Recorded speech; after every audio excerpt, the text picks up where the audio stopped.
I said, Pastor, I'm sitting and listening to you talk, and it's like I'm the only one in the audience, and you're talking just to me. Yeah.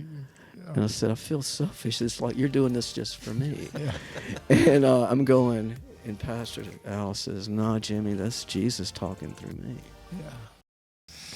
Welcome to Stories I Didn't Tell Last Sunday. I'm Doug McAllister for Journey Fellowship Church, and joining me today is Pastor Al Charche. He's our Next Step pastor here at Journey, as well as he's our pastor who leads Celebrate Recovery. And our special guest today is Jimmy Hedrick, who is a local golf pro, literally a golf legend in Louisiana. Jimmy, we're just honored to have you here today. Thank you, Pastor. So excited. I want to tell a little bit about your story, and then we'll just have a conversation about golf, about your family, about your testimony. And I want people just to hear what God has done in your life and just tell the story and give honor to Jesus. But right now you're a golf pro, and you're the director of the U.S. Kids Tour. Tell us a little bit about that. Yes, I'm a Class A PGA professional. I'm 47 years now in the PGA. That sounds like a long time, doesn't it? Yeah, it's amazing. Yes, I'm tour director for U.S. Kids Golf. We're the Gulf Coast Tour, one of 70 tours in the United States. And we work between Mobile and Lafayette. I do 24 tournaments a year. I do a parent-child, and I do a national tournament. It's 26 total events a year. And then that keeps me busy. And it's something I love. In 2019, I was actually the tour director of the year for the United States. That's incredible. Well, it's doing something you love. I saw a list of your awards. You have won like every golf award possible. Well, how do you do that, man? I mean, what a lifestyle. I think it gets down truly to doing something you love. Yeah. And I love what I do. What's some of the awards that you won? And I'm going to embarrass you because I know you don't like talking about it, but let's just put it out there. I think the first one was important. When I came to New Orleans out of college, I knew no one, one person. And to be Louisiana Apprentice of the Year was to have my foot in the water, not knowing anyone. That was a big award. It was. Yeah. I went on at age 33. Several good things started happening. I was at Lakewood Country Club where we had the PGA Tour event. And then after I went to, I was the youngest Class A head golf professional in Louisiana at 25 at Colonial Country Club. It was a 600-member club at the time. And then I went to Beauchene and at 26, and we were the #1 ranked golf course in Louisiana. Some pretty heady stuff for me at that time. I became the youngest president of Louisiana PGA in my early 30s. The awards that came were, Professional of the Year a few times, Junior Golf Development Award recipient twice for our Gulf States PGA. That went on to become, I'm the only person in Louisiana to receive a national award by the PGA, and I received in 2008 the PGA of America National Award for Youth Golf Development. Man. In 2010, I was inducted into the first year of eligibility into our Gulf States PGA Hall of Fame, and numerous other awards. I've been 4 times Distinguished Service Award recipient through the Louisiana Golf Association, the New Orleans Sports Hall of Fame Foundation, the Kelly Gibson Foundation, the Dr. John and Helen Moore Award in memory of Tommy, who was #1 ranked junior golfer in the world. And the recent was the Louisiana PGA Distinguished Service Award. Those awards are special because they're given to you. Few. They're given to you That's by... only a couple. Yeah. They're, Interestingly enough, I came in second for every single one of those, Jimmy. You're great. I was so close. Every single one of those you mentioned. Well, what's those? I'm just not in the books. Pastor Al, you're a champion. You got in my honorable book. mentions. A lot of those. No, you're the man. Yeah. And what's special about those awards, they're given to you by your peers. Yeah. And when your peers recognize what you're doing for the good of the game. Yeah. And also, too, I'm president of a foundation in memory of my son. This is important to me. This year will be year 30. Mm-hmm. And in memory of Colin. And my assistant pro lost his son, Barry, and timing was I lost Eastover due to Katrina. And Tim was at Money Hill as a head professional. He said, I'll take care of everything. I'll do all the fundraising. Don't worry about a thing, Jimmy. And I said, I'll worry about one thing. We're going to change the name. It's now the Barry Collin BC Cup Award. And I'm glad to say that in those number of years, we've given 93 college scholarships, right now about $340,000.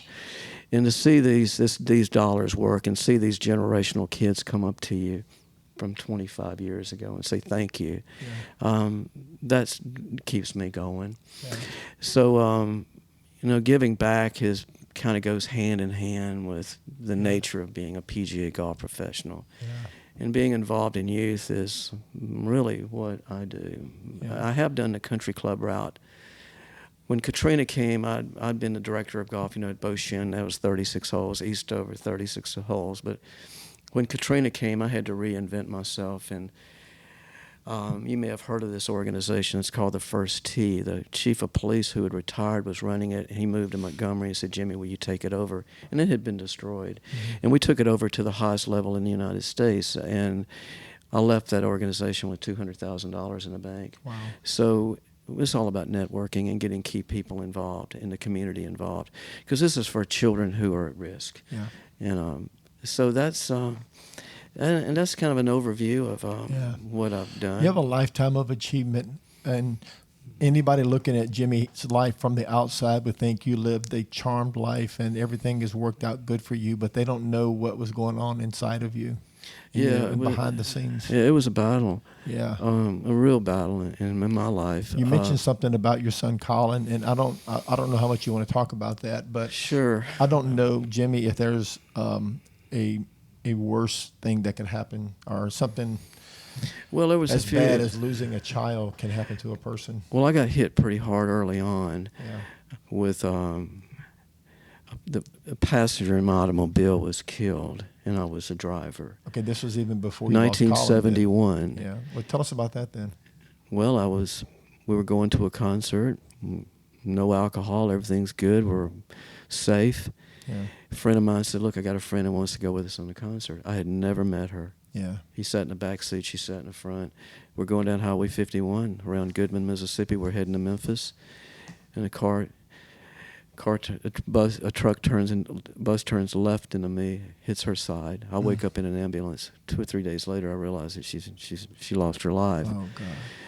That was tragic. And I can relate to the mother. I think I can. Her pain, because she would call our house all the time and call me a murderer, and that was painful to me. But yet at the same time, I can empathize with it.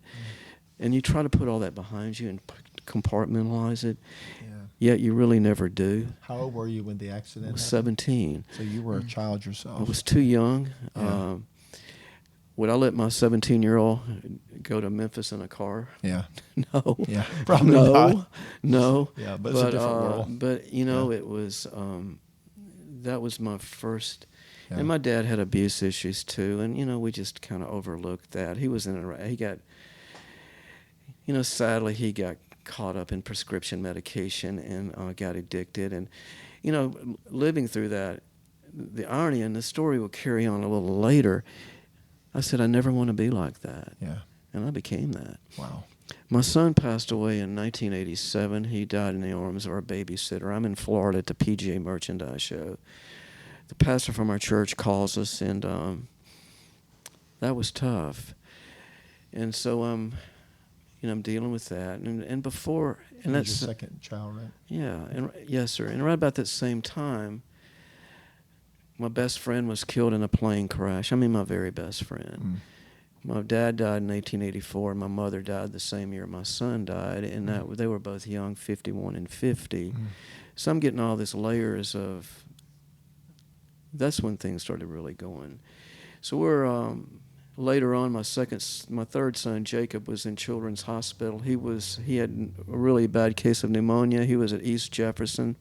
They took him by ambulance to Children's Hospital, and he's in guarded condition. I have a breakdown in the hospital there, and they brought in a psychiatrist, and the thought of losing your second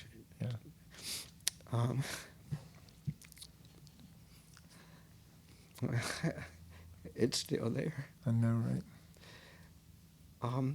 She said, you need help. Yeah. I couldn't get help. I'm Jimmy Hedrick. Yeah. That pride issue and worried about being typecast as a mental case was more than I could do. Yeah. So I turned to alcohol as my way out, which was truly the wrong way. And then my addiction, when Katrina came, we lost. I speak for many of our people who may watch this. We lost everything. We lost our home. I lost the golf course, and I was coaching position at the University of New Orleans, and they dropped 8 sports. So I had to start over, and during this time, my doctor, he prescribed Xanax, and I got addicted to that. Right. And I was so you had alcohol already addicted to, and then you layered added it on with that. Yeah, And wow. it's a spiral. Yeah, And I didn't know how to get off of it. yeah, I was on Xanax I was listening to a documentary on James Taylor, who was addicted to heroin 17 years. yeah, And I'm going, wow, here I am at 16. yeah. And you're functional at best. And you have bad days too, but you're numb to the world. Yeah. The pain is compartmentalized through medication and through alcohol. Yeah. And I just, it just kept spiraling and getting worse and worse. And it's, when you're an addict, you hurt a lot of people. Yeah. My poor wife, what she's been through. The damage is there. It's a healing process. Mm-hmm. That's a big job for me now. Yeah. Is taking care of that. So, Jimmy, you've had layers over decades with the car accident when you were 17, lost a son, and when you were in your 30s, you lost your mom, your dad, then your best friend. All this just layered became, When in 2010 I was a pedestrian walking across the street in New Orleans. I was down by Girard going to the main library, and they were having a New Orleans Saints scrimmage game, and a police officer driving a Hummer in uniform. I'm in the green light, and he hit me. Oh, wow. And I'm in the air. Yeah. This was on channel TV 6 radio, and I'll tell you the reason why. Is because the officer didn't tell the truth. I think, I see things clearly. How God, Jesus comes into your life, and this happened here. Yeah. So here I am. My neighbor comes across the street to see how I'm doing, and he works at that post office. Mm-hmm. And they say, Jimmy, I've got video of that. Do you want it? So we sent up to McLean, Virginia, to the Freedom of Information Act, and got a copy of that, and it shows everything. Oh, wow. And there was a cover-up going on in the police department. He didn't have to do that. Yeah. And but then it was at that point that I got professional help, and I went to Tulane Medical. I was diagnosed, and he's the one that told me, Jimmy, you got to deal with your anger. Go on television, go on radio, tell your story, and I did. And but it was that time I was diagnosed with what's called complex post-traumatic stress disorder, and complex means it's layered. Yeah. And so, but I was still dealing with addiction. So the layers were the accident, the loss of your son, the loss of your parents, all the way up to The getting hurricane, hit by the police, hit police car. That was a traumatic event in itself. Yeah. Any one of those could have. The way they stick in 2 IVs in your arms. You're in an ambulance and you're going to the university. You don't know what's going on. Right. They think I have a skull fracture, and that led to me having to have a hip replacement and back surgery. Yeah. So there were later on repercussions from that. Yeah. And you come out of all of this with an addiction to alcohol and Xanax, and you were just functioning, not really living your life. Correct. Addiction is criminal. Yeah. Because it takes from you. Yeah. It robs you of your life. And it spares no one. It takes no prisoners either. Don't Yeah. think you're going to get around addiction. It's going to get you in the end. Yeah. It got me. Yeah. And then it got me good to a point where I had to wake up in the morning. What am I going to do? Yeah. And I wasn't a social drinker. I was medicating. Yeah. I'm hiding in parking lots, Yeah. drinking beer. Yeah. I'm not ashamed to tell the story. Hopefully, it'll help somebody. Yeah. But I was in a bad way. And what's really bad is have your family see you like this. Yeah. And then the public see a shell of that. Yeah. It's a terrible place to be. Yeah. And then good things started happening. A gentleman in my neighborhood named Mike Roca. Mike goes to Journey here, right? Yeah. I was at that surrender phase, maybe, or helpless phase, or I can't do it anymore. When was this, you and Mike? This was not 2021. Oh, just A little December. over a year ago. Yeah. 13 months ago. This how quick all this came on. Okay. And don't think you can be, but you can be born again. Yeah. At any age. Yeah. Don't think you can't. Preach it, brother. I'm living proof. Great Mike story, looked at man. me and just looked me straight in the eye, and said, "You're not in a good place, are you? Oh, man. You don't look good." So he was downstairs washing his car. You were walking your dog. I saw Stopped his to car, admire his car the was car. parked out, and it's a Yeah. I love old cars. I love Yeah. history, and Yeah. I love your car. Yeah. And we just started talking, and he said, "Yeah, you don't look good." Yeah. And the first time in my prideful life, I said, "You're right. That's surrender. Totally." Yeah. And it gets better. And right there on the spot, he calls Pastor out. Oh, he calls Pastor. Right on the spot. Right Man, there. I think he noticed that you had already been drinking, He could tell. and it was early in the morning. Yeah. And he So it was could before tell. it was before Yeah. noon. Yeah. I was on my way. So it's like a Tuesday Well, at 11 o'clock. He called 911. And so it's Yeah. spiraling now. Yeah. It's this addiction just keeps going down, Yeah. and like I said, it's going to get you. To think I went this long to finally I said, "I'm done. Yeah. I can't go on anymore." And then I went Did in you to talk to Al on the phone? No, but I went in to see him. Oh, you came to see him? Wow. Drunk again. Oh, really? You came to see Yeah. him drunk? So I don't know if we talked that day, but we did talk. We did talk by the phone once, and Yeah. you said, "I'm going to come see you in the morning. I can't stay, but I'm Right. going to come in and see you on I'm that gonna tell you Sunday what that morning." was for. That was my pride. Yeah. I could have stayed. Yeah. I was too ashamed to stay. Yeah. I wasn't able to let that go.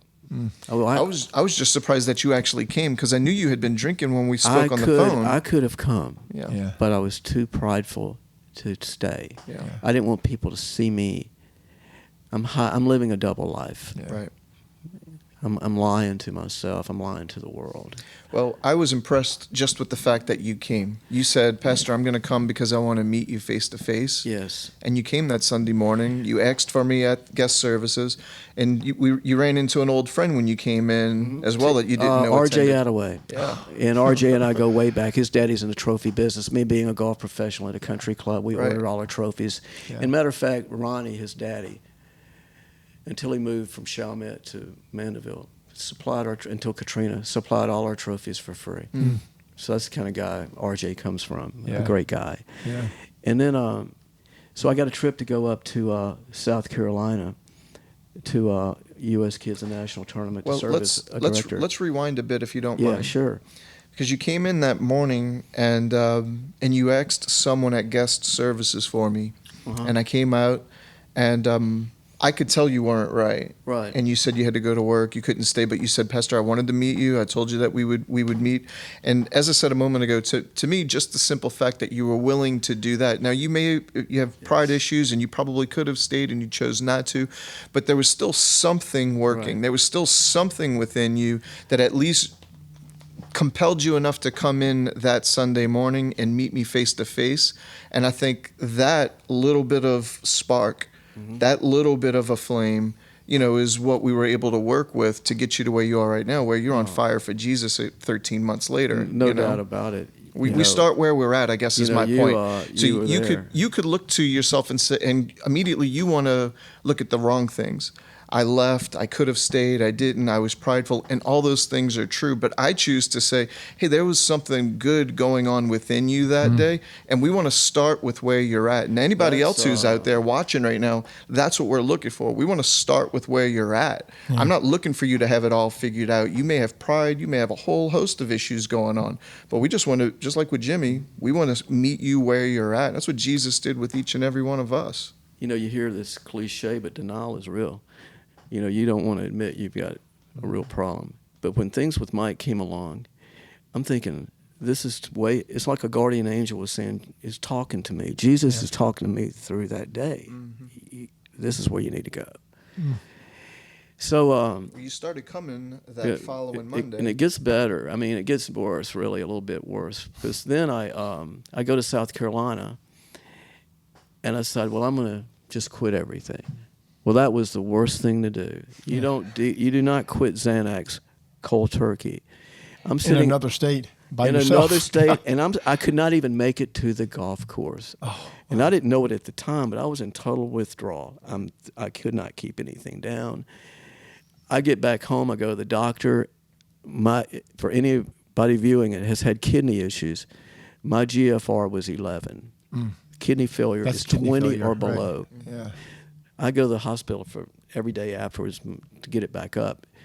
Drinking water. Went to 19, 23, 29, 43, got up to 60. And I have prostate cancer, but it's under control. I mean, I'm low grade. I'm in my 5th year. And my cancer doctor, Dr. Sarter, who's told me this week, he says I'm being transferred to the Mayo Clinic. He told me in a text, Jimmy, you're out of the woods. I've never heard that before, out of the woods, real quick. So I went to my nephrologist, and he said, Jimmy, you're normal. And he says, it's short of amazing for someone this age to go from here to here.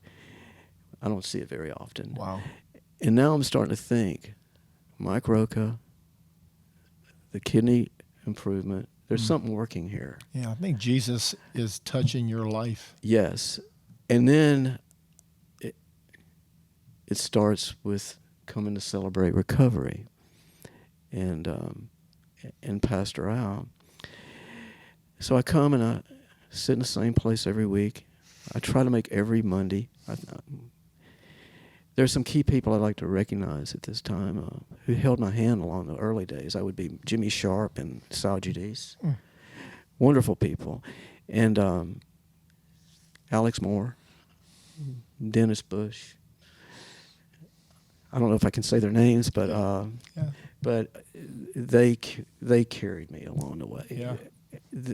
It's something when you do a 12-step program and you do it with Jesus Christ centered, and you're dealing with people who've been down your road and are trying. I admire anybody who comes to Celebrate Recovery because they want something. Some of them have to be there, and that's good too. Yeah. But then that's where the story started in my recovery. So here I'm sitting in Celebrate Recovery, and Pastor he kind of got me straight on this. I said, Pastor, I'm sitting and listening to you talk, and it's like I'm the only one in the audience, and you're talking just to me. And I said, I feel selfish. It's like you're doing this just for me. And I'm going, and Pastor Al says, "No, Jimmy, that's Jesus talking through me." Yeah. And it just kept getting, and I started growing with the Word. Mm-hmm. I was what you'd call a punch-your-ticket Christian. If it looked good, I did it. Keep up appearances type guy. But this is different. Yeah. This is getting into the core. Yeah. It's a good ride. It's to come to terms with who you are. And you in the Word, how Pastor says through the Bible, and how it ties in with addiction. It's a miracle. So Jimmy, tell, if you don't mind, share your favorite Bible verse from 2 Corinthians. Oh yeah, it's 2 Corinthians. Oh, definitely. So here I am, Pastor. I'm just talking to me, and up on the screen, he's got 3 screens: the big one in the middle and the 2. And there's this one that comes up. It's 2 Corinthians 5:17. I'm going, here he goes again. You can start new again, and whatever happened before is gone. Yeah. And I'm going, that's me. Yeah. That's what I want to live. Right. And it's amazing how that biblical passage stayed in my mind. I mean, to this day, I'll never forget that. Yeah. But it's up there on the screen, and Yeah. it stuck with me. Yeah. That hit me. Yeah. And but there's so many stories of good, and getting to meet so many wonderful people, and to so when you go to Celebrate Recovery, it's you get to hear wonderful. Ezra does a great job. I enjoy seeing his work and his love for what he does, and to see the people come up who've accomplished things. Yeah. and for us to recognize. And that, even like you said, like Pastor said, the first day chip, that blue one is huge. Yeah. And then to see 30 days. And, and I had a lot to prove with my home life. Is this a fad? Am I just doing this to... Yeah. No, I wasn't doing it for that. Yeah. I was doing it to save my life, to save my family, and to find a new walk. The other walks were not working, not working at all for me. And for me to find that walk and to live it is a true gift. And then... Well, look, can I interrupt for a moment, Jimmy? Please, yes. Because I remember when you first started to ask, like, what I would consider deeper questions that weren't simply surface level. I remember, like, almost within the first, I'd say 6 weeks or so, it was like something that you weren't coming for another reason, that something had definitely shifted. And then when you shared your favorite verse, that behold, the old had passed away and the new had come, and that you were embracing this idea of being a new creation in Christ, it was as if the lights were finally turned on, Yes. that you had been walking in the darkness, and now all of a sudden you understood what it meant to be in the light. So as Jesus was doing what only he could do in your heart, you responded by doing what only we can do in the natural. And you said, hey, I came almost every Monday. I would venture to say you came every Monday, and the one or two that you didn't come, you told me ahead of time that you weren't going to be there. Correct. So yeah, Jesus was starting something new. But give yourself credit. As you mentioned Jimmy Sharp, and as you mentioned Dennis and Alex, I really think it's important to mention the fact that you showed up. Yes. You showed up. You didn't have everything figured out. You didn't know exactly what was going to happen, but you kept showing up, and I think that's important. I important. didn't know where it was going to take me. Amen. When you're early into this, into recovery and into becoming a born-again Christian, I think, again, it's not a good term, being born as a Christian the true way. Yeah. It's an amazing thing.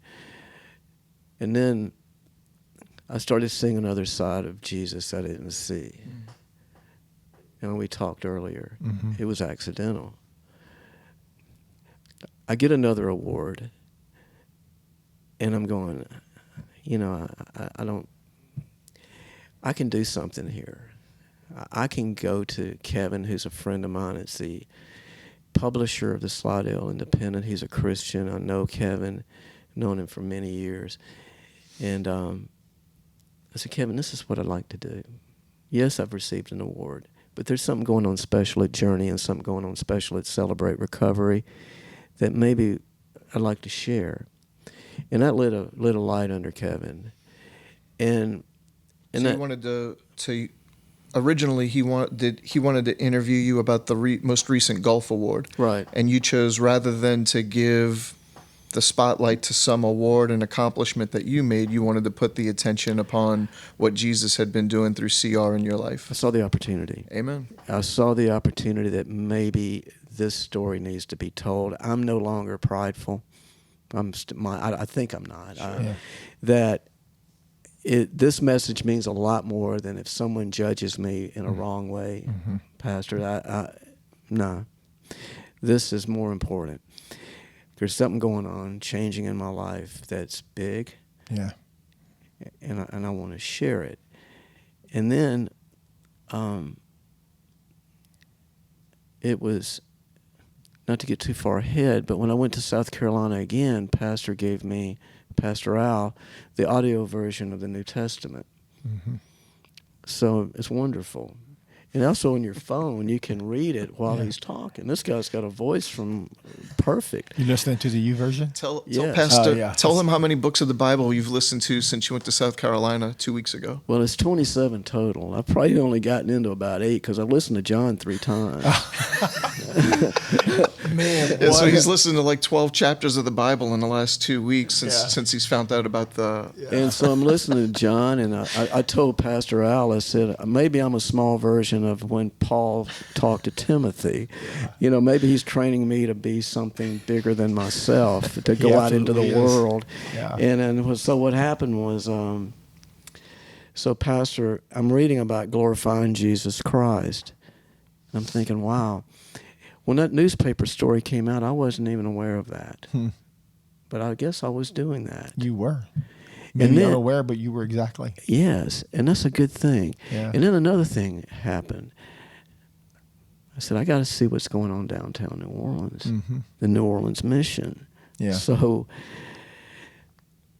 Pastor Al, SIDGTTLS, Jimmy Sharp, first time we went down there, second time, it's amazing to see our people in there preaching the word to the homeless, the hopeless, seeing Pastor Al in the middle of pulling people out for bad behavior. I mean, it is, it is, and you got substitute people, and he knows that it's biblical what he's going through. Yeah. It's kind of like he's being attacked in a lot of ways, but he's in there fighting for the word. Yeah. And I didn't know it at the time, but again, he's glorifying Jesus Christ. Yeah. He is. And I'm thinking, how many people would catch it? Well, look at me. I'm 68. It took me a long time, didn't it? Yeah. But hey, it's never too late. Never. You can capture this late. moment and be new again, to breathe new air and to be aware. The peace of mind that comes with not being addicted is real. Yeah. I would pray that anybody that's on that path, it's never too late to say, hey, I need help. Yeah.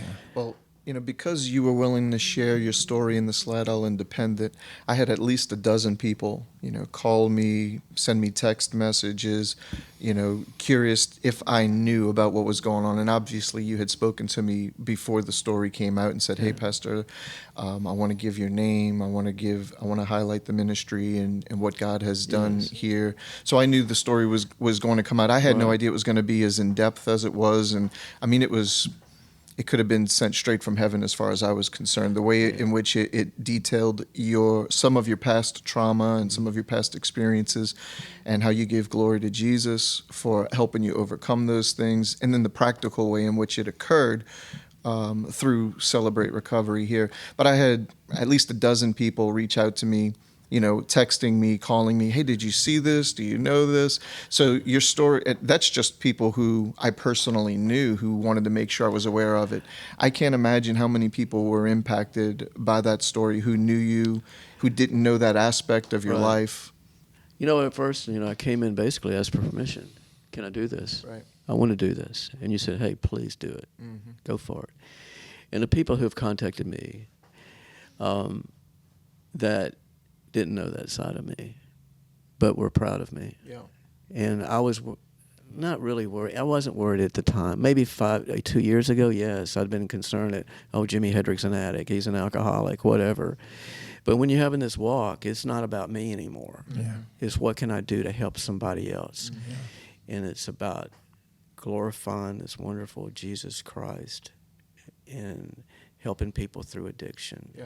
And if you can help that person, you're helping more than one person. Yeah. You're helping a family. You're helping friends. Yeah. You're helping that person that may have been driving on the other side on the road that got hit by that person. Right. You're impacting a lot of people. Yeah. That's what I want to do. That's what the purpose is, the walk I have now. If I can go out and be a disciple and share my story to anyone. Well, you are a disciple. And the people who are having trouble, they know they can come now to talk to me, and I'll talk to them any time. When you deal with people who have alcohol issues, are you getting help? I'm not an authority on how to get help. I know how to get people to where they need to go. Mm-hmm. Come here, go to a doctor. Mm-hmm. Your sobriety, your walk. I think sobriety and a walk with Jesus Christ should be hand in hand, and because it's too much on a person to think they can do it alone. Mm-hmm. Yeah, that's how addicted I was. Yeah, you were making your way the best you could through life with the help of alcohol and Xanax, and and it goes back to the car accident, and I want to spend a minute talking about Colin. If we could. I know there's people watching today who've lost children, and that is the absolute worst thing that a parent would ever have to face. Mm-hmm. And You and tragic. your wife faced that, and Yeah, we did. yeah, and it cost you a lot. It did cost him. Little Colin, it was, to lose a child. I'm out of state. I'm in Florida at the PGA merchandise show. The pastor from our church calls me, and to find out he died in a choking accident with our babysitter. I went into depression deep. My first wife, maybe denial. And this is why this is very vital. If you lose a child, please know your marriage is in trouble. Yeah. No matter what you try to do. I try to do it by having more children. Yeah. I had Jacob and Jill after that. Yeah. But I never got to the core of the problem. I tried to mask it with trying to move on. But when you lose a child, a marriage, you can lose a marriage. I lost a marriage over that through my depression, turning to alcohol, and losing my son Colin. Yeah. What would have been? I didn't turn to Jesus. Yeah. What would have been different? Yeah. I don't know. Yeah. But His name was Colin Andrew. Colin Andrew. And you've since named your children successively after him. Tell us a I little did. bit about My that. next child, Jacob, is Jacob Andrew, Yeah. and then my last son, Jared, is. No, Jacob Colin was first, and then Jared Andrew was second. Right. Yeah. And then, and like I mentioned to you earlier, we have Colin's name lives on through the foundation of his memory, and on his epitaph it says, "An inspiration to every life he touched." Yeah. And I think he has. Yeah. I do. And I love his middle name you gave him, and you gave to another son, I did. Andrew. Because tell that story Which one, Pastor? about Andrew, about the about Oh yeah, Scotland. sure. And Well, the reason he's not a J, every other child's a J name. Just start out with Joshua and Joshua Cade from Cade's Cove in the Smoky Mountains. yeah, I have a K too, by the Yeah. way. So we had that in connection. We And both then, have Kates. Yeah. Being I'm golf is what I do. Colin is a Scottish name, Right. and St. Andrews is the birthplace of golf. Yep. And Colin Andrew. It's beautiful. And he was going to be my little golfer. Yeah. And but I'm just so fortunate that I was able to honor his memory the way we have. Yeah. And to do something in his name. How'd you find healing? Has the Lord dealt with your pain with losing Colin? Have you been able to process that to Jesus? I didn't have that walk then. Yeah. But The since. only walk I had then was with alcohol and drugs Right. to mask the pain. Yeah. Now I can see it clearly now through Yeah. the walk with Jesus. Yeah. It's yes, it's there. I mean, Yeah. I'm blessed that Yeah. I can turn this over. Yeah. And I've been, I'm through y'all's preachings, and Yeah. you can't leave it at the cross. Yeah. So your struggle with guilt goes all the way back to 1971, the loss of your Yes, friend. definitely. So the guilt had to be just like an overwhelming weight on your soul, huh? Huge, Yeah. huge. When you're involved in someone losing their life, yes. Yeah. It's and you know that you've got a mother Yeah. that's been pained by this, Right. and she's hurting. I mean, hurting to the point that she would call me on the phone and call me a murderer. I've got to get the authorities in and have her quit calling. But Yeah. I felt for her. Yeah. I didn't want that to happen. Right. And Right. it's just the guilt is strong. As believers, the promise in Romans 8:1, there is therefore now no condemnation to those who are in Christ. All that guilt that you were carrying alone for all these decades, you can lay it down at the foot of the cross. Man, what a gift from God to trade your guilt for His peace. It is amazing grace. Yeah, it is.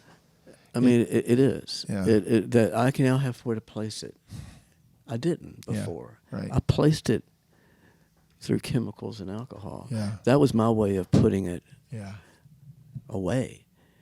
But it would always keep coming back. yeah, Then you kept putting, it's just a spiral. right. You're helpless. Yeah. I think we should take a moment, too, and focus on the conversation you had with Mike by chance. And some of our best conversations happen by chance, but I think they were divine. You're walking in your neighborhood on a normal Tuesday morning. You've had too much to drink already, and a neighbor happens to ask you the right question. and it changed the course of the rest of your life. It did. It's a powerful way that we can learn how our personal witness can impact somebody else's life by just showing compassion to somebody who's in pain. That is strong. I mean, that's huge. Yeah. It's so strong, I'm thinking, this is strong. Yeah. That someone would come to me and ask me that question when I Yeah. needed it asked. Yeah. I needed that question asked, and I didn't know how to. It's one thing when you're in addiction, you don't know how to get help a lot of times. Yeah. You're either in denial or you just don't know how, and I didn't know how. Yeah. Again, like I mentioned earlier, you're prideful. You don't want the world to know your side, that dark side, and I surrendered. It was like Jesus had come down through Mike and said, "Jimmy, let's talk. Yeah. It's time." Well, I would say that it was exactly that. From your perspective, it's chance. Why would he offer exactly what I need, exactly when I need it? Yes. But Mike is a spirit-filled man of God. And when the Spirit of God gives you that unction to say, you need to ask this individual if they're all right. Yeah. Mike was obedient enough to simply ask the question, are you okay? Yeah. And I think a lot of times, we'll be in the line at a grocery store and we're so distracted by our phones. We're so distracted by the busyness of our own life. We're so filled with other things that we miss that small nudge from the Holy Spirit to see that somebody right in front of you is really in need of that one question. Are you really okay? So I'm thankful that Mike was paying attention to his surroundings and not so busy that he missed the great opportunity right in front of him. It's amazing what would have happened had I not met him. Yeah. There's a very good possibility I wouldn't be alive today, because I was really this level of addiction was really going this way. Yeah. So I want to interrupt if you don't mind, because I see God's grace continually reaching out to you all through your life, Jimmy. I really do, especially with your friendship with RJ and his father. So I would go as far as to say, even if you would have missed that opportunity with Mike in your down your street that morning, I think Jesus would he doesn't give up. He would continue. So I know I've been in that same shoe, in those same shoes where like, hey, if I wouldn't have seen this, then I probably would have died. And there's a strong likelihood that those things are true. But Jesus keeps on keeping on, right? No doubt. He continues to extend grace. He continues to place people around us. Man, he's so astounding with his love. It's amazing. It is. The fact that you and Ronnie Attaway, RJ's father, knew each other so well, like it wasn't just like, oh, you had a working relationship, and I don't want to divulge too much here, but I mean, I know the relationship that you guys had was more than just like you provide trophies for my foundation occasionally. Like there was a real deep friendship between you guys. Yeah. Strong. Because Ronnie, God bless him, he's a war hero. Yeah. And what he did for this country and the impact it did on his health. But he got help. And the people who came back from Vietnam, a little lesson when they got there, how they were when they returned. Ronnie is an award-winning hero, and yet he's a good man. Mm-hmm. I mean, the way he treated my family, unconditional. And, RJ and Randy and, the whole family. I think God works through people. That's No my doubt. only point. No doubt. And you hear me say that often at Celebrate Recovery, that we'll come to faith as individuals, right? Well, yes. But we grow in the context of community because God works through people. And it's my hope that as I glorify Jesus Christ in my walk, that people can come to me and they know they're going to hear the honest truth. Maybe I can get them in the right direction. Yeah. Well, you're on the other side of that coin now, my friend, and You are. God is working through you for His glory and to reach other people. Well, it's like when I go on Mondays and hear you, Pastor Al, and I've gotten to know Pastor Doug because you talk about him every week. I said, this is wonderful what's going on here. This Celebrate Recovery and what you do is special. And I know we glorify Jesus, but you're good too. and you too, Pastor. He's a good man, no doubt. You are too, Pastor Wow, Doug. very grateful. And it's it's wonderful to be around good people. And, Yeah. and when we talked earlier, you just had your 9th grandchild, and Yeah. it was it's great to see life moving on, and in a good way. And I'm blessed. Well, Jimmy, I have loved having you on the podcast. Inspired when I read the story in the Independent, incredible. But I do want to close it out with giving God glory for your healing from prostate cancer, because very few men your age ever get out of the woods. So you were diagnosed 5 years ago? Well, what I have is I do have prostate cancer still. I have what's called it's so important for our men out there to know what their PSA numbers are. Mine were creeping up to level 6, and I got a biopsy, and it showed cancer. Immediately I get with my golf friends who I know who've had, and I'm going to find the best doctor. And I did at Tulane Medical. And I have a Gleason score, what's called 6, which is a low grade. I'm on what's called active surveillance. I get checked PSA every 3 months, MRI once a year, and see an oncologist, my oncologist, Dr. Sarter, twice a year. And he told me this week, he said, Jimmy, I'm going to the Mayo Clinic. And it's wonderful how the people he's going to help up there. Yeah. I mean, it's wonderful for them. And he said, Jimmy, I will find you a doctor to replace me. Yeah. And I've got to know him real well. And you get to know quality people, and there are a lot of good people out there. Yeah. And I'm just blessed to be around a lot of good people. Right. And you and Pastor Al are in that category. So Jesus is not only healing your pain from the past and delivering you from addictions and saving your soul, he's also healing your body and your, whole person, from no doubt. inside out. Oh, it's a wonderful walk. Yeah. It's one thing to get over addiction, Yeah. and I'm proud of anybody that does. Right. But when you can get over addiction and find Jesus Christ, Yeah. I mean, come on, that's the home run. I mean, that's something that's special. Right. To have that walk and then truly understand, it's our mission on this planet to live our lives where we're actually walking as if we're Jesus in a way. There it is. That we're representing Him. What would you tell a person that's watching today who is in the midst of addictions? What would you tell them the next step would be? I think first and foremost, they have to be honest with themselves. Okay. They have to say, hey, I've got a problem. Yeah. And then secondly, it's come to terms with it, and maybe talk to a close family member, because they're being impacted, I promise you. Yeah. And then from there, it's going to have to be professional help. If you're going to have to need some kind of intervention if you're on a strong drug like Xanax. I would have never done cold turkey again. Yeah. And then to find you a support group. Once you get the baseline of getting well, then find the support that can keep you moving forward. Mm-hmm. There's no better support than the walk of Jesus Christ. I can tell you that. There it is. And when you have that hand in hand, Yeah. I'm excited about it. Yes, I'm new being a newborn Christian of over a year. Yeah.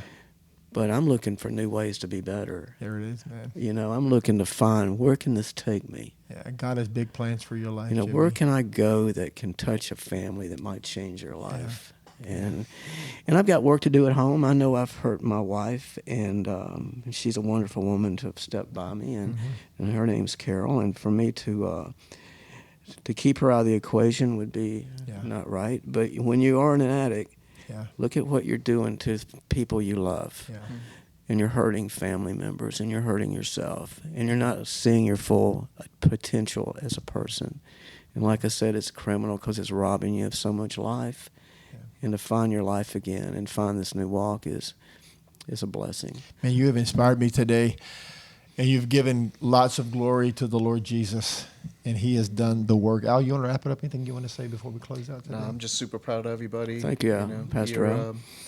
You're an inspiration, standing up and sharing your testimony on Monday nights in front of others. So many times people who come to Celebrate Recovery, or individuals who even hear about and talk about Celebrate Recovery, they have a certain idea of what that individual should look like, what their life should look like. And you obviously break that stereotype. Yes. And I think there's a whole lot of value in you being willing to be transparent before others, that just because your life may look good and it may look like you have everything all working out on the outside, that you could still be very broken and have multiple layers of trauma. And but there's hope. Even at 68 years of age, you've managed to be a functioning addict for as long as you did. You've held it together the best you could for as long as you could. But eventually the grace of God broke through your pride, and the result is what we have before us now, and that's an amazing thing. It's peaceful. It is. It's peaceful. It is. It's a new me. Well, look, if you're watching today and you've been inspired by this amazing story from Jimmy Hedrick, local golf pro, a legend in Louisiana, whose greatest testimony now is the power of Jesus Christ. That same power is available for you. If you're carrying hurt, loss of a child, maybe some trauma that's still haunting you and you're dealing with it best you can, you don't have to do it alone. There's hope and there's help in the Lord Jesus today. We invite you to come on Monday night to celebrate recovery. Pastor Al is here, Jimmy, and dozens of other believers who love the Lord Jesus and that have found their way to the cross. And of course, if you don't have a church, we encourage you to come visit Journey. We have 2 Sunday morning experiences, 8 and to 8:30 and 10 a.m. If you want to find out where we are, you can go to our website, jf.church. Also, download the Journey app from your app store. It's free. Go to your app store, type in Journey Fellowship Church in the search bar. You can download the app. It's loaded with resources and information, driving directions, how to find a small group, how to get in touch with Pastor Al, how to find out more about CR, Celebrate Recovery. All those things are available.